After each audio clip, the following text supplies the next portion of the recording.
പിന്നെ എല്ലാം ജിസ്റ്റോജിയാണ്. ജിസ്റ്റോയി അല്ല, ജിസ്റ്റോയില്ല, ജിത്തു ജോസഫ്. സോറി. ഇനി SRN ഒരു കോളേജ് ടൂറിനോടെ പോയാൽ നമ്മൾ ഈ വീഡിയോ അപ്ലോഡ് ചെയ്യുന്നത് മെയ് 20. നാളത്തെ ദിവസം മെയ് 21 പ്രത്യേകത എന്താണ്? ലാലേട്ടൻ ഫാൻസ് ആകാംക്ഷയോടെ കാത്തിരിക്കുന്ന ആ നിമിഷം. ലാലേട്ടൻ ഫാൻസ് മാത്രമല്ല, കേരളക്കാരെ ഒന്നാകെ ലോകം മലയാളികൾ കാത്തിരിക്കുന്ന ഒരു ദിവസമാണ് നാളെ മെയ് 21. ലാലേട്ടന്റെ എല്ലാ കൊല്ലത്തെ പോലെ ഒരു ബർത്ത്ഡേ മാത്രമല്ല, ഈ കൊല്ലം ഒരു സ്പെഷ്യലാണ്. ഒരു ദൃശ്യം മികവോടെ ദൃശ്യം 3 ഇതാ നമ്മുടെ സ്ക്രീനുകളിലേക്ക് വരികയാണ്. തിയേറ്ററിലേക്ക് എത്തുവാണ്. അതെ, ചർച്ച ചെയ്യേണ്ട വിഷയം തന്നെയാണ്. 2013 തൊട്ട് തുടങ്ങിയ 2013 ചർച്ചയാണ്. 13 വർഷങ്ങളായിട്ട് 2013 ശേഷം പിന്നെ 2021 തോന്നുന്നു ദൃശ്യം 2 വരുന്നത്. കോവിഡ് ടൈമിൽ വന്നു.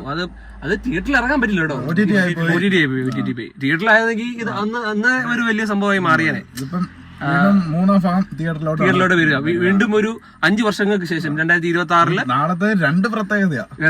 ബർത്ത്ഡേയും അതോടൊപ്പം തന്നെ അദ്ദേഹത്തിന്റെ എക്കാലത്തെയും വമ്പൻ ദൃശ്യം സീരീസ് ആയ ദൃശ്യം 3 വരികയാണ്. റെക്കോർഡുകൾ, കളക്ഷനുകൾ. അതെ. ആദ്യമേ ഇറങ്ങിയപ്പോൾ തിയേറ്ററിൽ ഇറങ്ങിയപ്പോൾ അത് ഇൻഡസ്ട്രി ഹിറ്റായി മാറി. പിന്നീട് ദൃശ്യം 2 വന്നപ്പോൾ അത് തിയേറ്ററിൽ ഇറക്കാൻ പറ്റിയില്ല. പക്ഷെ കോവിഡ് ടൈം ആയതുകൊണ്ട് റെസ്ട്രിക്ഷൻ ഉണ്ടായിരുന്നു. അതിന്റെ കളക്ഷൻ എത്രയായിരുന്നു? അതിന്റെ കളക്ഷൻ എനിക്ക് 60 കോടി 65 കോടി അടിച്ചിട്ടുണ്ട്. മലയാള സിനിമയിൽ ആയത് 50 കോടി കളക്ഷൻ ദൃശ്യമാണ്. ഒരു മോഹൻലാൽ സിനിമ ബ്രേക്ക് ചെയ്യാൻ പിന്നെ വേറൊരു മോഹൻലാൽ സിനിമയാണ് വന്നേക്കുന്നത്. അങ്ങനെയാണ് ദൃശ്യം 3 പുലിമുരുകൻ വന്നു. അപ്പം ആ ദൃശ്യത്തിന്റെ കളക്ഷൻ പൊട്ടിക്കാൻ തന്നെ കുറെ വർഷങ്ങൾ എടുത്തു. ആ ഒരു ഇത് വന്നിട്ടുണ്ട്.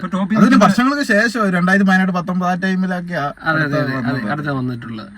എന്ന് പറഞ്ഞാലും ദൃശ്യം ഇന്നും ജോർജ് കുട്ടിയും ഫാമിലിയും എല്ലാം നമ്മുടെ കേരളക്കരയുടെ ഒന്നാകെ ഇരിപ്പുണ്ട് അല്ലെ. ഒരു സീരിയൽ പരമ്പര പോലെ മുന്നോട്ട് പോയിക്കൊണ്ടിരിക്കുകയാണ്. അതെ. ദൃശ്യം എനിക്ക് തോന്നുന്നു ദൃശ്യം 2-നെക്കാട്ടിലും ഒരു കുറച്ചും കൂടെ ഒന്ന് നമ്മളെ എൻഗേജ് ചെയ്തിരിക്കുന്ന ദൃശ്യം ഫസ്റ്റ് തന്നെയാണ്. ദൃശ്യം 2 ഒരു ഫസ്റ്റ് ഹാഫ് ഫുള്ള് നമുക്കൊരു എന്താ പറയാ, അത്രയും ഒരു സീരിയൽ ലെവൽ മേക്കിംഗ് പോലെ. അത് ക്യാമറാമാന്റെ ആയിരിക്കാം മേ ബി. ഇപ്പം ക്യാമറാമാൻ എന്ന് പറയുമ്പോൾ അന്നത്തെ സുജിത് വാസുദേവാണ്. 2013 സുജിത് വാസുദേവായിരുന്നു. പിന്നീട് മറ്റേത് സതീഷോ എന്താ സന്ദീപോ അങ്ങനെ മാറിയിട്ടുണ്ട്. പിന്നെ എല്ലാം ജിസ്റ്റോജിയാണ്. ജിത്തു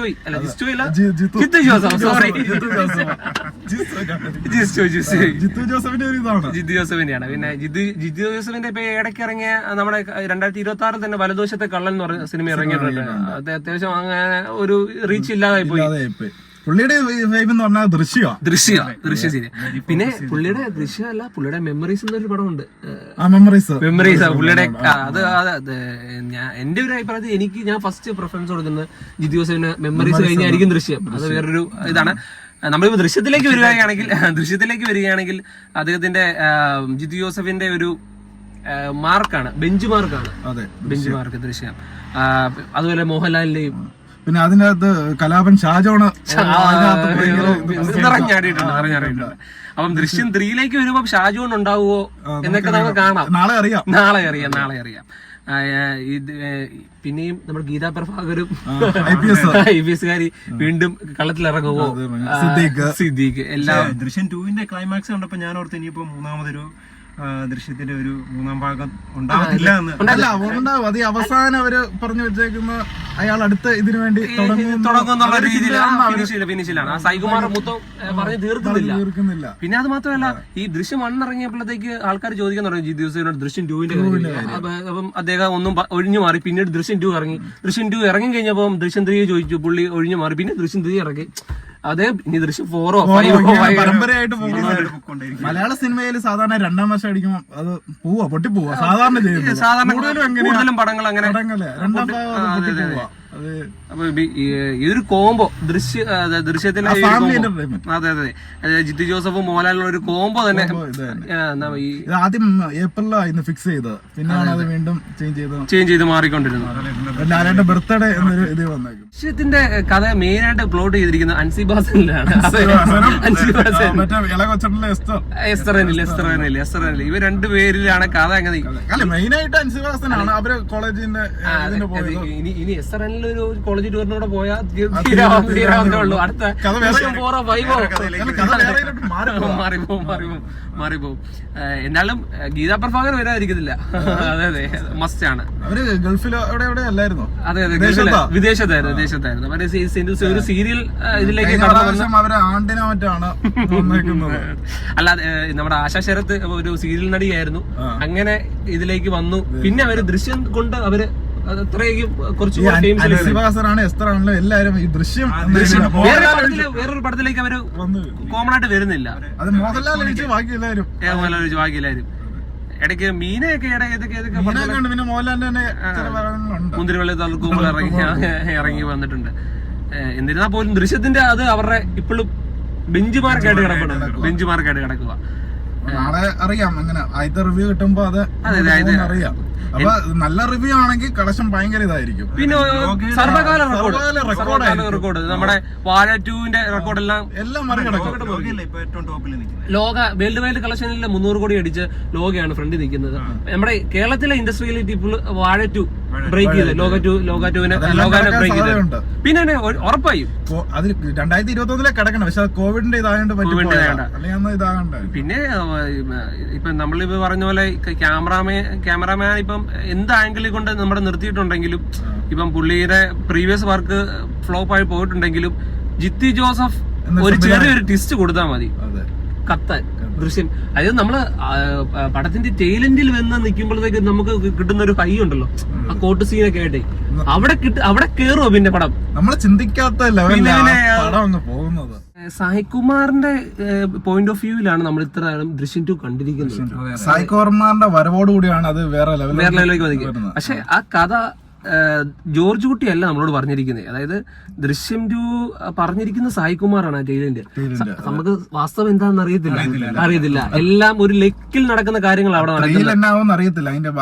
അതെ അതെ അതെ, തുടർന്ന് പോകുന്നത്. പിന്നെ ടൈലന്റ് മോഹൻലാൽ കീഴടങ്ങുവോ, കൊച്ചു കാണിച്ചു കൊടുക്കുവോ, നമ്മളിപ്പം ട്രെയിലർ തന്നെ വാച്ച് ചെയ്യുമ്പോൾ മനസ്സിലാകും മോഹൻലാൽ കീഴടങ്ങാനുള്ള സാധ്യത കാണിക്കുന്നത്. എന്താണെന്നറിയത്തില്ല, അവിടെയും ഡിസ്റ്റോ കാര്യങ്ങളോ ട്രെയിലറിനകത്ത് കൊച്ചു ഇങ്ങോട്ട് നോക്കിയിരിക്കുന്ന.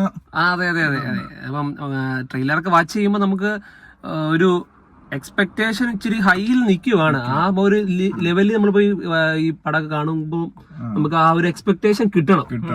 കിട്ടുമെന്നാണ് പ്രതീക്ഷിക്കുന്നത്. ത്രീയിൽ ഒരു പക്ഷേ 4ന്റെ ഇതുണ്ടാവുന്ന നമുക്കൊരു ഹിറ്റ് തരാൻ സാധ്യത ഉണ്ട് ലാസ്റ്റ് ഭാഗത്ത്. എല്ലാം ലാസ്റ്റ് നമ്മൾ കാരണം ഇത് ഫുൾ ആയിട്ടിരുന്ന് തിയേറ്ററിൽ ഇരുന്ന് കാണണം അവസാനം വരെ. അഭിനയിക്കുന്നവർക്ക് പോലും അറിയത്തില്ല ഇതിനകത്ത് നടക്കുന്നതെന്ന് അറിയത്തില്ല. അത് നമ്മള് ഒരു ഇന്റർവ്യൂവിൽ അങ്ങനെ പറയുന്നത് കേട്ടു.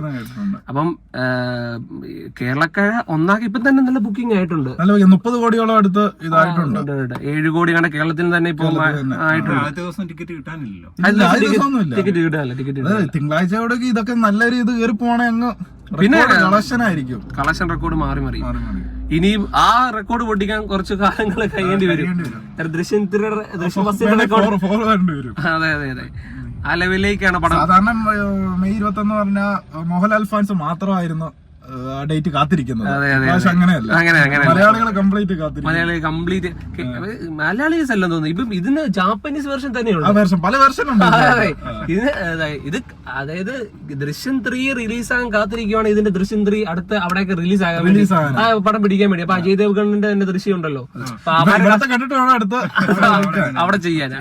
അപ്പം ഇതിന്റെ ജാപ്പനീസ് വെർഷൻ ഒക്കെ തോന്നുന്നു നല്ല കളക്ഷൻ റെക്കോർഡ് അവിടെ അടിച്ചിട്ടുണ്ട് അവിടെ.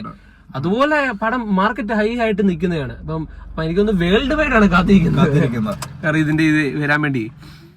അപ്പം എന്താ ചിന്തിക്കുന്നത് ബ്രോ? എന്താ ചിന്തിക്കുന്നത്? മോഹൻലാൽ കീഴടങ്ങും? ജിത്തു ജോസ് നമുക്കൊന്നും പറയാൻ പറ്റത്തില്ല, പ്രഡിക്റ്റ് ചെയ്യാൻ പറ്റില്ല. മുൻകൂട്ടി നമുക്കൊന്നും ചെയ്യാൻ പറ്റില്ല. ഞാനെന്ത് പ്രഡിക്റ്റ് ചെയ്യാം? മോഹൻലാൽ കീഴടങ്ങത്തില്ല. കീഴടങ്ങിയ കഥ അവിടെ കൊണ്ട് തീരുവാ.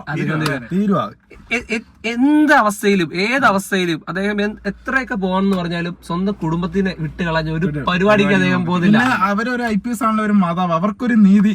അതെ അതെ, അത് നമ്മൾ ഒരു നീതി ചിന്തിക്കും. പക്ഷെ നമ്മളൊരു ഫാമിലി മാൻ എന്ന രീതിയിൽ നമ്മൾ കുടുംബത്തിനെ എങ്ങനെയാലും രക്ഷപ്പെടുത്തണം എന്നറിയുന്നത്. അതിനേതറ്റം വരെയും അദ്ദേഹം പോകും. അപ്പൊ ജോർജ് കുട്ടീനെ കാത്തിരിക്കുന്ന കേരളത്തിന് വേണ്ടി ഞങ്ങളും കാത്തിരിക്കുകയാണ്. ആഗസ്റ്റ് 2 പാറപ്പള്ളി ധ്യാനത്തിന് പോയി തുടങ്ങിയ പരിപാടിയാണ് 2013 ഇതുവരെ. അതെ, ഇനിയിപ്പം പാറപ്പള്ളി ഇഷ്ടംപോലെ ധ്യാനം വന്നിട്ടുണ്ട്. ഇന്നത്തെ വീഡിയോ നമ്മൾ ഇവിടെ അവസാനിപ്പിക്കുകയാണ്. നാളെ ഒരു വ്യത്യസ്തമായ ദൃശ്യത്തിന്റെ പടം ഇറങ്ങി അതിന്റെ റിവ്യൂ ആയിട്ട് നമ്മൾ വീണ്ടും എത്തുന്നതായിരിക്കും. അതുവരേക്കും ബൈ. അടുത്ത